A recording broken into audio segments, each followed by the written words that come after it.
Barangay Kagawad sa Northern Samar, kritikal matapos nasaksakin ng isang lasing na kanyang inawat at sinaway dahil sa panggugulo sa barangay. Detalye na balita mula kay Jane Galit Bantayan, RH34. Jane, may ngaga.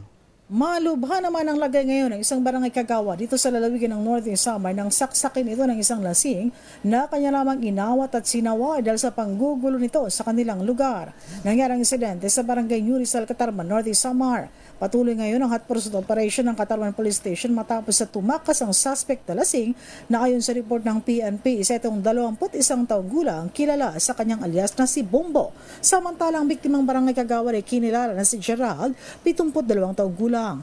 Ayon sa ulat ng PNP Katarman, ay pinakalma lamang ng biktimang Kagawad ng nasabing suspect na lasing na nanggugulo sa kanilang lugar. Ngunit imbis kumalma at makinig, siyang binalingan at biglang sinaksak sa likod at braso ang nasabing biktima. Agad na tumakas ang suspect at kasalukuyang pinaghahanap ngayon ng otoridad. Nasa Eastern Visayas Regional Medical Center sa Tacloban ngayon ang nasabing biktimang barangay Kagawad at doon inirefer para sa mas malalim panagamutan. Ang hipe naman ng Katarman Police Station na si Police Lieutenant Colonel Ducio ay nananawagan sa publiko na makipagtulungan para sa agarang pagdakip sa nasabing akusado. Mula sa Aksyon Radyo Katarman sa lalawigan ng Northern Samar, RH34, Jane Galit Bantayan, una sa Pilipinas, una sa Pilipino. Daghang salamat, Jane.